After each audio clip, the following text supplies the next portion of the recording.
Alright, okay so guys, आपको एक बार फिर से स्वागत है हमारी लेटेस्ट फिश कमाल धमाल एपिसोड में। और आज की मंडे नाइट रॉ जो हो रही थी ग्रीनविल वेलनेस एरिना से, कहाँ से, नॉर्थ कैरोलिना से फाइनली खत्म हो चुकी है। तो चलिए एक बार नज़र मार लेते हैं कि आज हमें क्या कुछ देखने को मिला। देखो यहाँ पे पूरा मनी इन द बैंक की फिल्म बिछा रखी थी। अब ये सैटरडे नाइट मेन इवेंट होने वाला था, तो डब्ल्यूडब्ल्यूई ने उसका भी थोड़ा बहुत ख्याल रखा है। तो चलिए देखते हैं कि ये सैटरडे नाइट मेन इवेंट का गो होम एडिशन और मनी इन द बैंक का क्वालिफायर मैचेस आखिर ये दोनों शो ने मिलाकर मंडे नाइट रॉ को कैसा दिखा दिया, पूरे शो के बारे में बताऊंगा। तो वीडियो को एंड तक पूरा देखना, चैनल को अभी लाइक एंड सब्सक्राइब कर दो। बाकी आप देख रहे हैं रेसल मैरिक्स एंड सब्सक्राइब करना तो बनता है।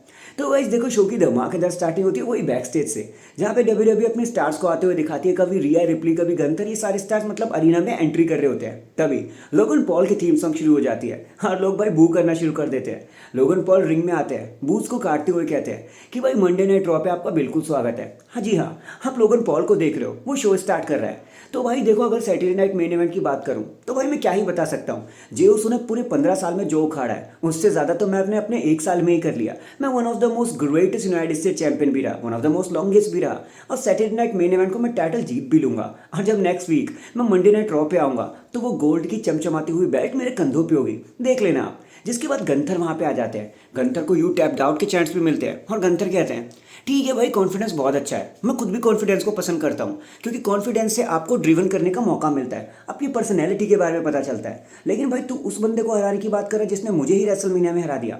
बहुत ज़्यादा ही कॉन्फिडेंस आ गया लोगन तेरे में। लेकिन याद रखियो, अगर तूने जेउसो को हरा भी दिया तो भी फिनिक्स में मैं तेरा वेट करूंगा, तुझे मुझसे लड़ना पड़ेगा। तब देखते तेरे में कितना कॉन्फिडेंस होगा। कि तभी गंथर इतनी बात कह के वहाँ से जाने लगता है। लोगन कहते हैं कि भाई कहाँ जा रहा है, हिम्मत है तो लड़ना, डर गया क्या तू।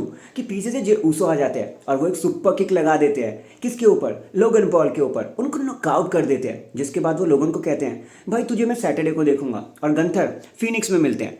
जिसके बाद हमें कुछ बैकस्टेज सेगमेंट देखने को मिलते हैं, जहाँ पे पॉल हेमन जे ऊसो को धमकाते हुए कहते हैं कि बेटा बहुत बड़े बड़े प्लान सोच रखे हैं हमने, ये छोटे बच्चों की तरह मत घूमते रहियो तू, अभी तेरा मैच ब्राउन ब्रेकर के साथ तो रहना, देख लिया जाएगा। और फिर सेथ रॉलिंस भी तेरे पीछे है। जिसके बाद सेथ रॉलिंस भी लोगन पॉल से मिलते हैं और कहते हैं कि लोगन ठीक है भाई, अगर क्या हो गया अगर तूने जियोसो को हरा दिया तो, क्या हो गया अगर तूने गंथर को हरा दिया तो, की फर्क पैदा है भाई, क्योंकि तू उसके बाद मुझसे लड़ने वाला है। और अगर मैं तेरे पीछे आऊंगा तो रेसलमेनिया 39 को याद है ना, मैं तुझे कैसे हराया था लोगन।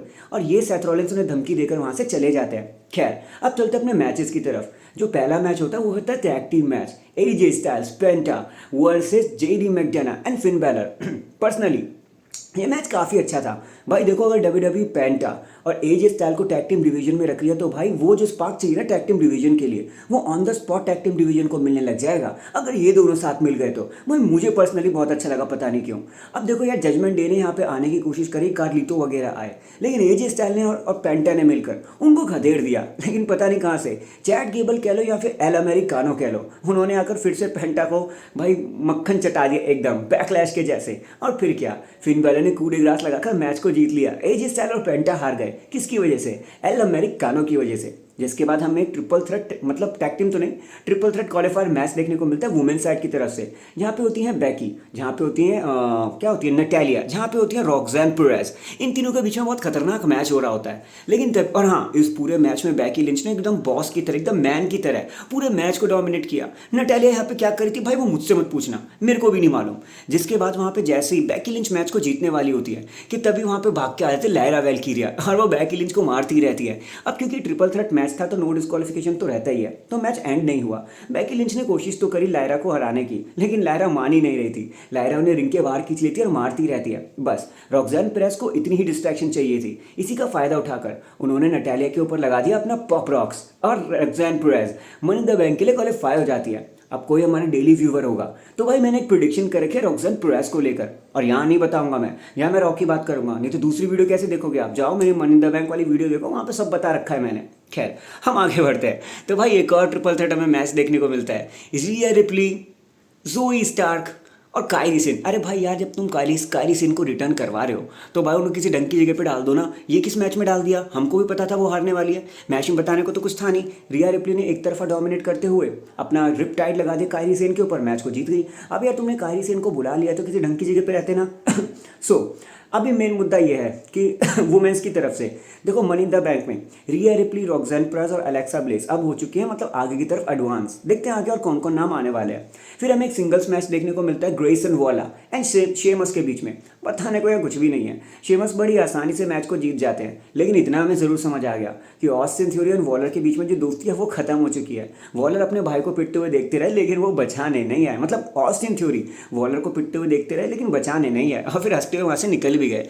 लगता है जिस भी बंदे ने बोला था ना कि ऑस्टिन थ्योरी सेथ रॉलिंस की टीम को ज्वाइन करेंगे, शायद भाई वो बंदा सही ही बोल रहा था।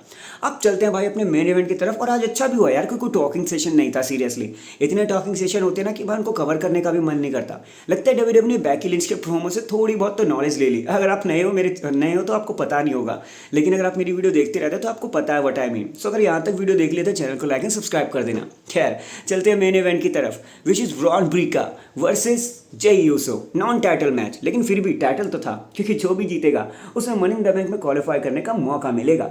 अब मैच ही काफ़ी अच्छा था, पर्सनली मुझे भी ठीक ही लगा। वर्ल्ड चैंपियनशिप के लिए भी होता तो मेरे को कोई इतनी दिक्कत नहीं थी, लेकिन जैसे ही यहाँ पे ब्रॉन ब्रीकर या जे ऊसो में से कोई जीतने वाला था, पॉल हेमन आकर जे ऊसो को डिस्ट्रैक्ट करने लगते हैं कि तभी पीछे से आ जाते हैं सेथ रॉलिंस और वो जे ऊसो को मारने लगते हैं। अब अनफॉर्चुनेटली ये मैच डिस्क्वालिफिकेशन की कंडीशन में खत्म हो जाता है और डिस्क्वालिफिकेशन की वजह से क्योंकि सेथ ने जे ऊसो को मारा था तो जे ऊसो को विक्ट्री मिल जाती है। अब जे ऊसो इस विक्ट्री के बाद से मनी इन द बैंक में क्वालिफाई होती है या नहीं यार, तो बात की बात है। हाँ कि बल्कि जीत तो बस जे ऊसो ही गए डिस्क्वालिफिकेशन की वजह से। खैर ब्रॉन और हमारे ब्रॉन स्ट्रोमैन नहीं, ब्रॉन ब्रीकर और सेथ रॉलिंस मिलके अब टूटने लग जाते हैं जे ऊसो के ऊपर। जे ऊसो पिटने लगते हैं कि तभी सैमी ज़ेन का थीम सॉन्ग प्ले हो जाता है। सैमी ज़ेन भगते हुए आते हैं, रिंग एप्रन पे खड़े हो जाते हैं। ब्रॉन ब्रीकर और सेथ रॉलिंस कहते हैं आजा बेटा आजा, तुझे मैं बताता हूँ। ये तभी वहाँ पर सीएम पंक भी आ जाते हैं और लोग क्या लाउड एस सॉन्ग आते हैं भाई सीएम पंक का, मज़ा आ गया।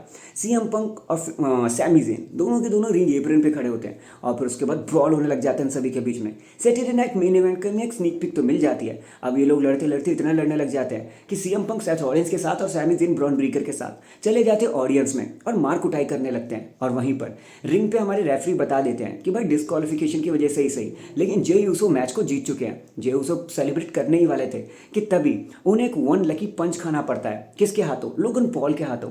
लोगन पॉल अपने बहुत स्माइल करते हैं और एक जीभ निकालते हुए कहते हैं कि भाई मैंने स्टार्ट में जो सुपर किक खाई थी ना शो के, उसका मैंने बदला ले लिया। और फिर उसके बाद हंसते हुए वहाँ से चले जाते हैं। डैंग, इसी के साथ हमारी आज की मंडे नाइट रॉ यहीं पर ख़त्म हो जाती है। वैसे आपका आज के शो के बारे में क्या कहना था कमेंट करके ज़रूर बताना। और भाई मैंने रॉक्सैन परस, जूलिया, रिया रिप्ली और मनी इन द बैंक के बारे में काफ़ी ज़्यादा जानकारी दे रखी है, बहुत सारी वीडियोज़ अपलोड कर रखी है, जाकर उसे चेकआउट करो, आपको बहुत सारी नॉलेज मिलने वाली है। वहाँ पर मैंने विनर्स भी प्रिडिक्ट कर दिया है कि भाई money in the bank women और money in the bank man में से कौन जीतने वाला है। आपको बहुत ज़्यादा नॉलेज मिलेगी तो उसे जाकर ज़रूर देख लेना। बाकी चलो मैं मिलता हूँ आपसे किसी और वीडियो में, तब तक के लिए बाबू शो है तो बात कर ले, नहीं है तो ढूंढ ले, because life is too short, tomorrow is not guaranteed. मैं मिलता हूँ किसी और वीडियो में और लाइव में तो मैं आपको मिल ही जाऊंगा। तब तक के लिए अपना ख्याल रखें, खुश रहे। जय हिंद, जय भारत, वंदे मातरम एंड पीस।